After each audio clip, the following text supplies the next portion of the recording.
Yes people, Elisina Maharani here, NPM 1210-282, kelas 2J, and welcome to my channel. Maybe this is the last video tugas dari tugas manajemen inovatif, yaitu kita udah ada di TM15, yaitu mengenai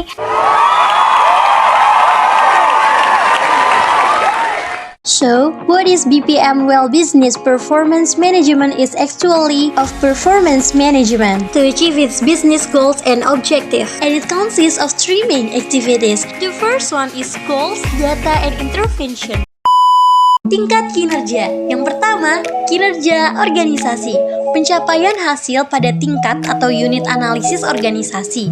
Kinerja pada tingkat organisasi ini terkait dengan tujuan organisasi, rancangan organisasi, dan manajemen organisasi. Yang kedua, kinerja proses. Kinerja proses adalah kinerja yang pada proses tahapan dan menghasilkan produk atau layanan. Ini dipengaruhi oleh tujuan proses, rancangan proses, dan manajemen proses.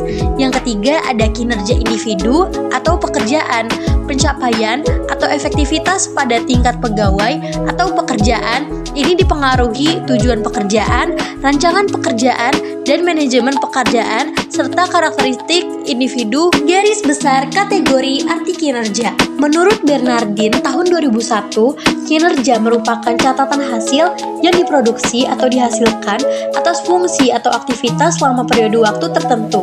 Kinerja sebagai hasil bukan karakter sifat dari perilaku. Namun menurut Richard tahun 2003, kinerja sebagai hasil juga terkait dengan produktivitas dan efektivitas. Produktivitas merupakan hubungan antara jumlah barang dan jasa yang dihasilkan dengan jumlah tenaga kerja, modal, dan sumber daya yang digunakan dalam proses produksi. Kinerja merujuk pengertian sebagai perilaku merupakan seperangkat perilaku yang relevan dengan tujuan organisasi atau organisasi tempat orang bekerja. Kinerja merupakan sinonim dengan perilaku. Kinerja adalah sesuatu yang secara aktual orang kerjakan dan dapat diobservasi. Kinerja mencakup tindakan-tindakan dan perilaku yang relevan dengan tujuan organisasi. Kinerja bukan konsekuensi atau tindakan, tetapi tindakan itu sendiri. Indikator kinerja organisasi yang dijadikan pedoman menyusun laporan kinerja. Yang pertama ada masukan, yaitu segala sesuatu yang dibutuhkan agar pelaksanaan kegiatan dan program dapat berjalan. Yang kedua keluaran, yaitu segala sesuatu berupa produk atau jasa sebagai hasil langsung dan pelaksanaan suatu program. Yang ketiga ada hasil, yaitu segala sesuatu yang mencerminkan berfungsinya keluaran kegiatan jangka menengah. Yang keempat ada manfaat, yaitu kegunaan suatu keluaran yang dirasakan suatu masyarakat. Yang kelima, dampak, yaitu ukuran tingkatan pengaruh ekonomi, lingkungan, dan lainnya yang dicapai dari hasil kinerja. Perspektif atau aspek balance scorecard dalam mengembangkan pengukuran kerja. Yang pertama, pengukuran kerja dari aspek keuangan, ada biaya administrasi minimal. Yang kedua, pengukuran aspek pelayanan, ada kepuasan pelanggan dan pelayanan yang efektif. Yang ketiga, aspek proses bisnis internal, yaitu sistem kontrol, pengadaan efektif, memenuhi sasaran kebijakan publik. Yang keempat, ada aspek pertumbuhan dan pembelajaran, yaitu tersedianya informasi, pembuatan keputusan kerja, dan kepuasan pegawai.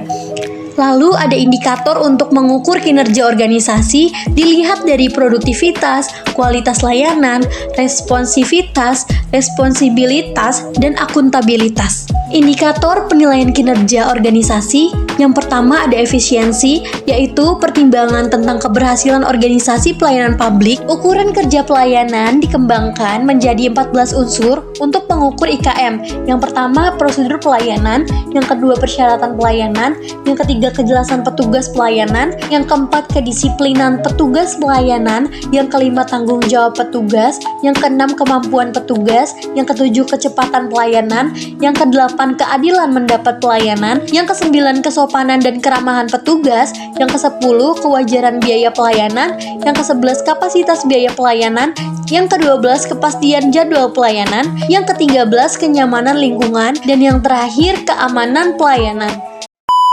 Berbagai pengalaman pada masa pandemi menjadi dasar dari strategi Unilever Indonesia untuk menjawab berbagai tantangan dengan tepat sasaran. Mungkin barang yang sedang kamu pakai sekarang berasal dari brand Unilever. Unilever sendiri didirikan pada tahun 1930 dengan nama Lever Zip Fabricant. Lantas seperti apa kinerja dari FMCG setelah terjadinya pandemi COVID-19? Khususnya perempuan di Indonesia yang semakin ingin mengekspresikan belief mereka karena punya choice of lifestyle atas produk-produk yang dia pilih. Presiden Direktur Unilever Indonesia, Ira Noviarti berpandangan perubahan perilaku konsumer sektor konsumer terus berkembang. Transformasi digitalisasi menjadi tantangan sekaligus peluang bagi bisnis FMCG saat ini. Sejumlah strategi dipersiapkan termasuk penguatan penjualan online dan offline hingga penguatan inovasi produk yang mampu memenuhi permintaan konsumen pasca pandemi.